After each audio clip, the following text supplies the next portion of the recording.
Parece que não tem glamour, nem planejamento, uma história como essa, mas tem a mão de Deus.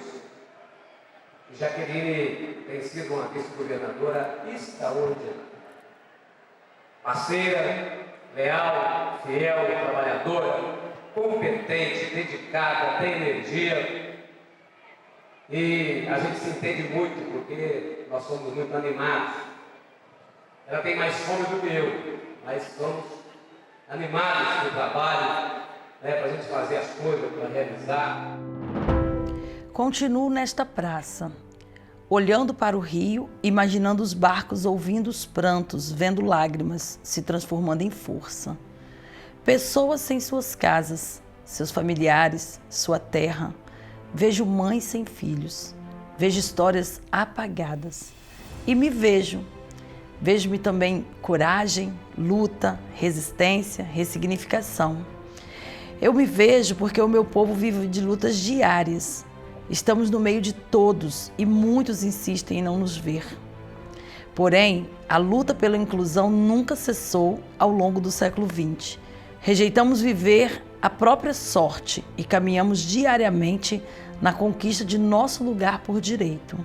Sou uma mulher fincada em minhas origens e em constante transformação. São dessas lutas diárias que fui constituindo a minha história. Cheguei aqui no Espírito Santo com 12 anos aproximadamente, junto com meu pai, a minha mãe e meus 2 irmãos. Fomos trabalhar de camelô porque era o meio de sobrevivência que nós encontramos. Meu pai era um homem muito empreendedor, sempre visando o bem da família, em busca de recurso para trabalhar, para sustentar a família, sempre em busca de uma oportunidade. Com 14 anos, eu parei de estudar e tive a minha primeira barraca, para ajudar a família no sustento. Logo depois, meu pai veio a falecer e eu mesma assumi a frente da barraca com a minha mãe, trabalhando ali no centro de Vitória.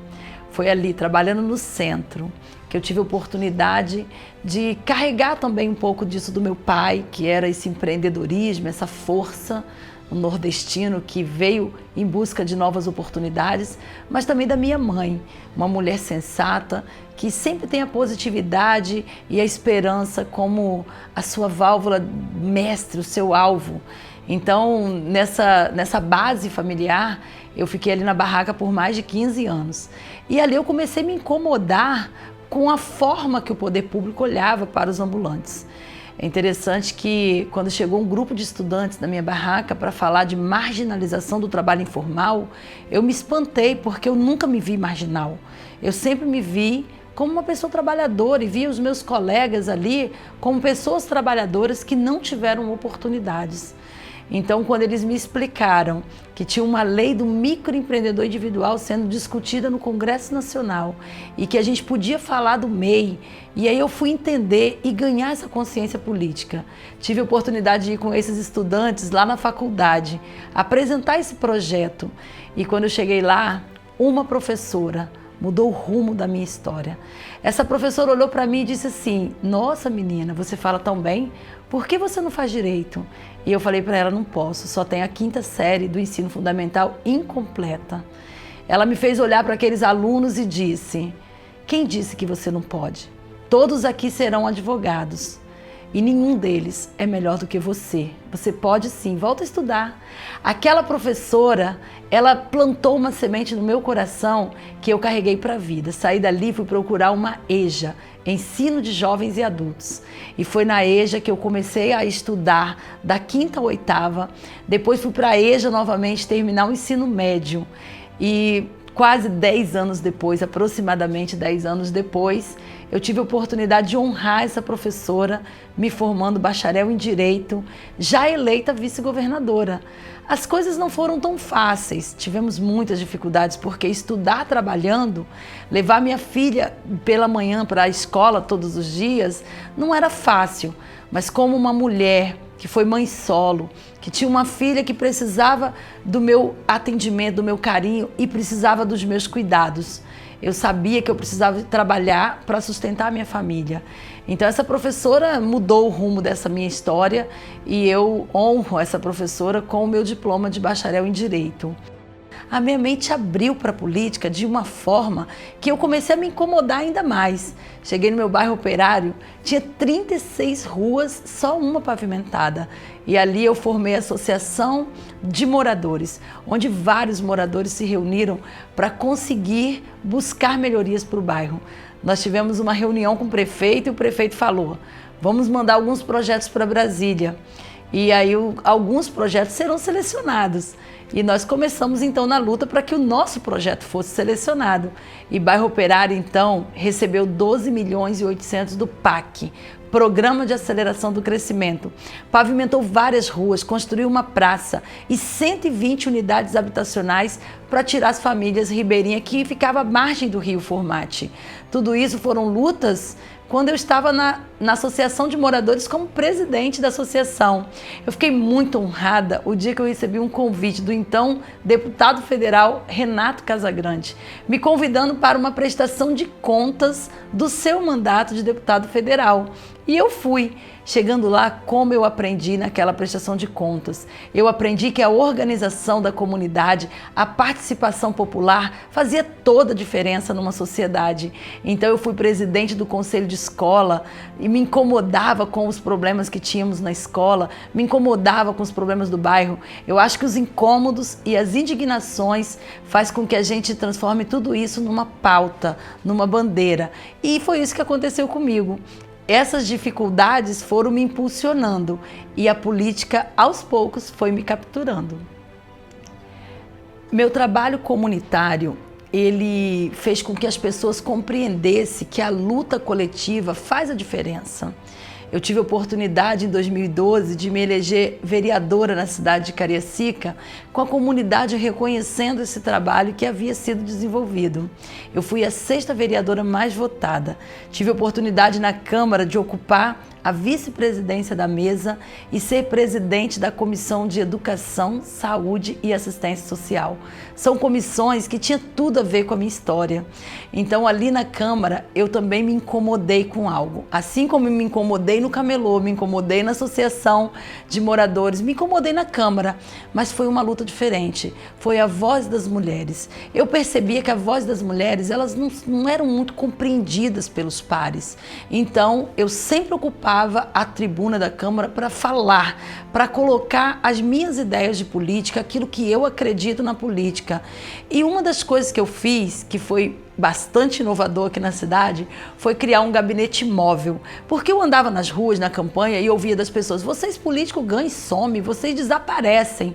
E eu falei bem assim: esse será um dos meus compromissos. Fiz um gabinete móvel chamado Jaque Móvel, era uma Kombi, onde eu ia para a comunidade ouvir a demanda das pessoas.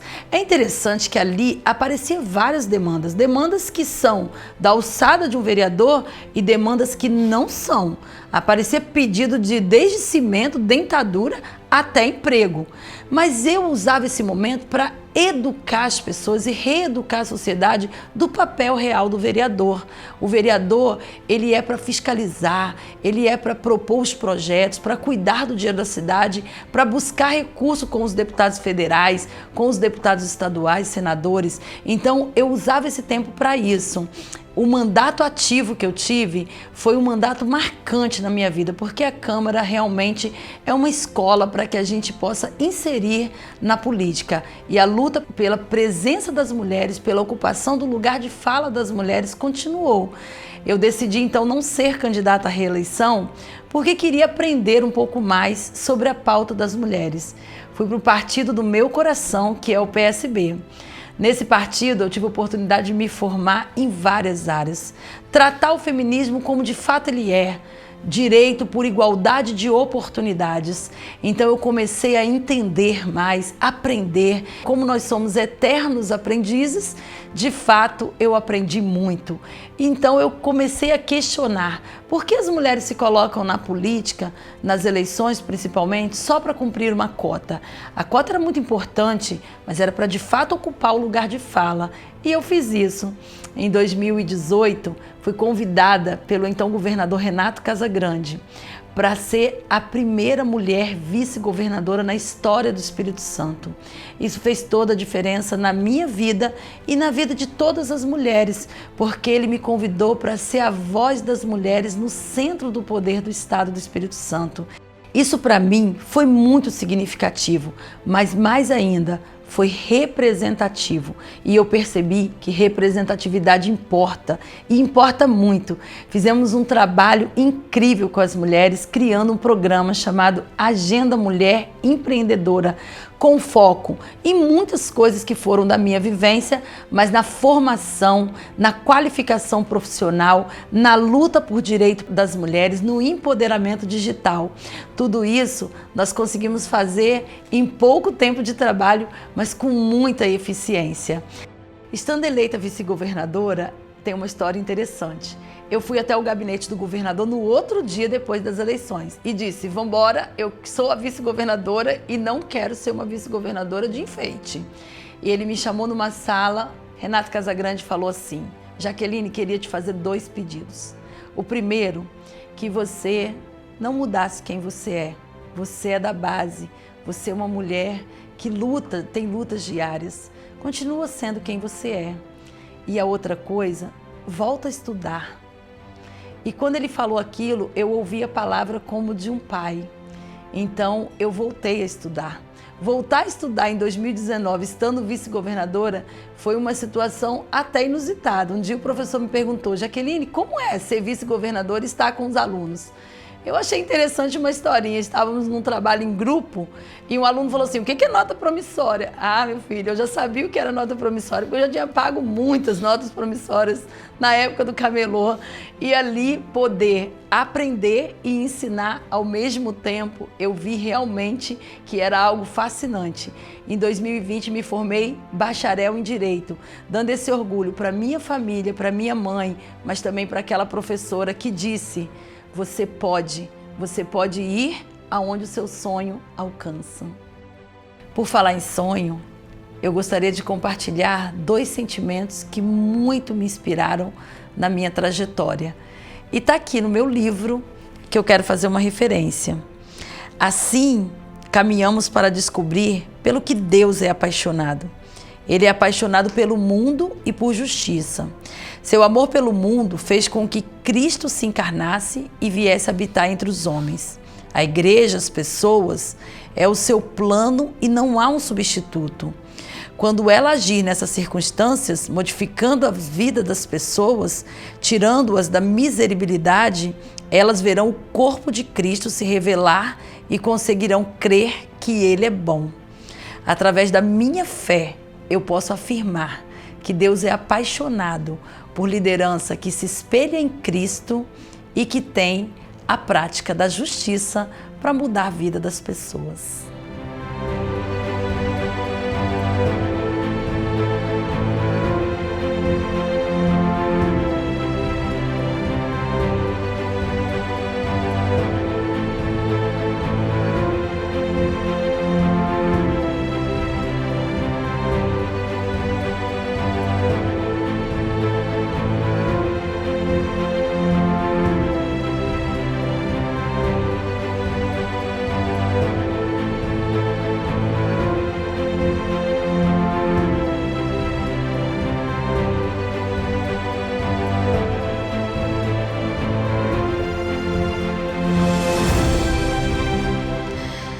Origens. Como a periferia me levou para a política e me fez vice-governadora. Às vezes eu fico pensando, por que eu escrevi esse livro? É porque a minha história, ela é semelhante a muitas histórias, talvez a sua própria história. Talvez você não teve oportunidade de colocá-la num livro, mas a história de alguém que venceu, de alguém que trabalhou, de alguém que sempre ralou muito na vida para poder ter uma oportunidade. E eu quero que esse livro sirva como uma inspiração, um legado para as mulheres, para as meninas, mas também para os homens, assim como meu pai viveu em busca de oportunidades, e que você sinta-se representado nas linhas desse livro e que a minha história seja também a sua história.